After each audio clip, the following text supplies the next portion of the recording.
என்னை பொறுத்த வரைக்கும் நாடாளுமன்ற உறுப்பினர் தொகுதி மேம்பாட்டு நிதியை நாங்கள் போய் ரெகுலராக ஆய்வு செய்வோம். என்னை பொறுத்த வரைக்கும் பை அண்ட் லார்ஜ் ஒர்க் கரெக்டாக தான் இருக்குது. அமித்ஷா நீங்கள் அமித்ஷா அவர்கள் சொல்கிறத நீங்கள் எடுத்து அமித்ஷா அவர்கள் எடுத்த ஏஜென்சி இருக்குது, அமலாக்கத்துறைன்னு ஒன்று இருக்குது. பாஜக வர்றதுக்கு முன்னே அப்படி ஒரு துறை இருந்ததே யாருக்கு தெரியாது. இன்னைக்கு அமலாக்கத்துறை அவங்க தலைமை அலுவலகமே தமிழ்நாட்டில் இருக்குதோ அப்படிங்கிற மாதிரி ஒரு சூழல் இருக்கு. இல்ல எங்கெல்லாம் எதிர்கட்சிகள் ஆள்றாங்களோ அந்த மாநிலத்திற்கு மட்டும் அமலாக்கத்துறை போகுது. நீங்க இன்னைக்கு அஸ்ஸாம் சிஎம் பாஜகவுடைய சிஎம், அவர் காங்கிரஸ் இருந்தப்ப ஒரு பெரிய ஊழல்வாதி. நீங்க அதே மாதிரி என்சிபியில் இருக்க வரைக்கும் அஜித் பவார் ஊழல்வாதி. இன்னைக்கு அவர் பாஜக சேர்ந்த உடனே புனிதமாயிட்டாரு. அதனால இன்னைக்கு அதிகப்படியான ஊழல்கள் நடக்கிற ஒரு கட்சி, ஒரு ஆட்சி நடக்கிற மாநிலங்கள் அப்படின்னா அது பாஜக தான். ஒன்றிய அரசாங்கத்துல நம்ம நடந்த ஊழல்களோட பட்டியலை தொடர்ந்து ராகுல் காந்தி வெளியிடுறாரு. ஏன் அமலாக்கத்துறைங்கிறது ஒரு இண்டிபெண்டான அமைப்பு தானே, மக்களுடைய வரிப்படத்துல சம்பளம் வாங்குற ஒரு அமைப்பு தானே. ஊழல் எங்க நடந்தாலும் தப்பு தான். எதிர்கட்சி ஆளுற மாநிலங்கள் நடந்தா மட்டும்தான் தப்பா? ஆளுங்கட்சி ஆளுற மாநிலங்கள்ல பாஜக ஊழல் பண்ணா பரவாயில்லையா? அதனால அமித்ஷா அவர்கள் சொல்றது ஒரு அரசியல் ரீதியான கருத்துன்னு தான் நான் நினைக்கிறேன். உங்களோட ஏஜென்சி இருக்குது, நீங்க போய் ஆய்வு பண்ணுங்க, புக் பண்ணுங்க. ஏன் அந்த ஏஜென்சி பாஜக ஆளுகிற மாநிலங்கள் பக்கமே போக மாட்டேங்குது?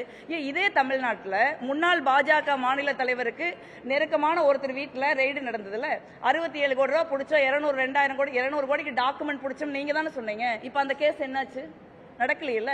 பாஜகவை பொறுத்தவரை எதிர்கட்சிகள் ஆளுகிற மாநிலங்கள்ல, குறிப்பா சிறப்பா தமிழ்நாடு மாதிரி ஒரு சிறப்பாக நிர்வாகம் செய்கிற மாநிலங்கள்ல அவர்களுக்கு இந்த மாதிரி அமலாக்கத்துறை அனுப்பி இடைஞ்சல் பண்றது, அரசியல் ரீதியாக இந்த மாதிரி கருத்துக்களை முன்வைக்கிறத அமித்ஷா செய்கிறாரே ஒழிய, பாஜக மாநில ஆளுகிற மாநில முதலமைச்சர்கள் மீது ஊழல் குற்றச்சாட்டுகள் குவிஞ்சு கிடக்குது, அவங்களையும் போய் கைது பண்ண வேண்டியதானே.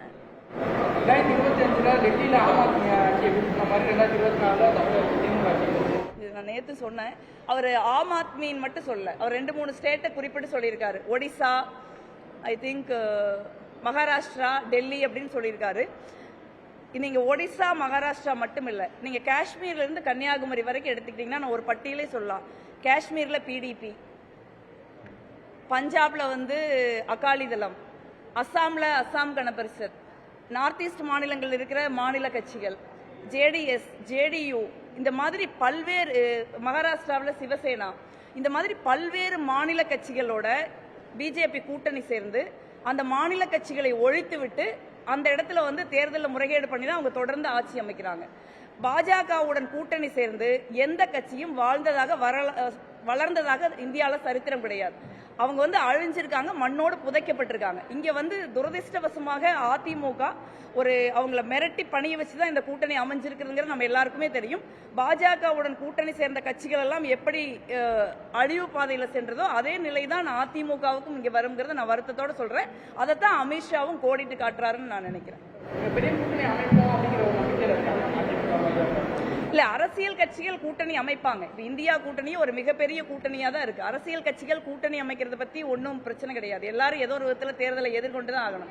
ஆனால் கூட்டணி அமைத்தால் மட்டும் தமிழ்நாட்டில் ஜெயிச்சிட முடியுமா? இவ்வளவு நலத்திட்டங்களை தமிழ்நாடு அரசாங்கம் செய்திருக்காங்க. நீங்க காமராஜர் பீரியடுக்கு அப்புறம் பாத்தீங்கன்னா காமராஜர் தான் முதல்ல மதிய உணவு திட்டத்தை கொண்டாந்தாங்க. அதுக்கப்புறம் இந்தியாவில் அதை நம்மளே செயல்படுத்துறதுக்கு 50 வருஷம் ஆயிருச்சு. இன்னைக்கு இந்தியாவிலேயே எங்கேயாவது ஒரு காலை உணவு திட்டம் நடக்குதுன்னா அது தமிழ்நாட்டில் மட்டும்தான் நடக்குது. நீங்க இன்னைக்கு நேத்து திறன் மேம்பாடுக்காக நீங்க முதலமைச்சர் ஒரு பெரிய பட்டியலே சொன்னாங்க. எவ்வளவு பேர் நான் முதல்வன் திட்டத்திலிருந்து சாதாரண குடும்பத்தை சேர்ந்தவங்க படிச்சுட்டு இன்னைக்கு சிவில் சர்வீஸ் தேர்வுகளை பாஸ் பண்ணியிருக்காங்க. இப்ப போன முறை கரூர்ல நாங்க திசா கமிட்டி நடத்துறப்ப சியு ஒரு விஷயம் சொன்னாங்க. கரூர் மாவட்டத்தை பொறுத்த வரைக்கும் ஒரு 24 குழந்தைகள் 12வது படித்த பிள்ளைகளை ஐடென்டிஃபை பண்ணி இவங்களுக்கெல்லாம் பெற்றோர்கள் இல்லை, அதனால இவர்கள் படிப்பதை நீங்கள் உறுதி செய்ய வேண்டும் சென்னையிலிருந்து ஒவ்வொரு மாவட்டத்துக்கும் சர்க்குலர் வந்திருக்கு. நீங்க இந்த அளவுக்கு பள்ளிக்கூடத்தில் 1ஆம் கிளாஸ் படிக்கிற குழந்தையிலிருந்து அவங்க ஒரு எந்த மாதிரியான பின்னணியை சேர்ந்தவர்கள், அவங்களுக்கு அப்பா அம்மா இல்லையா, அவங்களை படிக்க வைக்கணுங்கிற ஒரு பெற்றோர்களுடைய நிலைப்பாட்டில் தமிழ்நாடு அரசாங்கம் இருக்கு.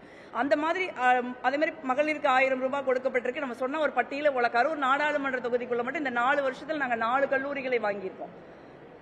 அது இன்னும் 10 வருஷமா நம்மளால ஒரு கல்லூரி கூட வாங்க முடியல. இந்த மாதிரி ஒரு கல்வி, உயர்கல்வி, மருத்துவம், உள்கட்டமைப்பு வசதிகள், வேலை வாய்ப்புன்னு ஒரு மிக சிறப்பாக இயங்குகிற ஒரு அரசாங்கத்திற்கு மக்கள் நிச்சயமா வாக்களிப்பாங்கன்னு நான் நினைக்கிறேன். இந்தியா கூட்டணியும் ஒரு வலுவான கூட்டணி, அரித்மெட்டிக் வைஸ் கூட நாங்க ஒரு வலுவான கூட்டணியா தான் இருக்கோம். அதனால இந்தியா கூட்டணி ஒரு மகத்தான வெற்றி பெறும் நாங்க.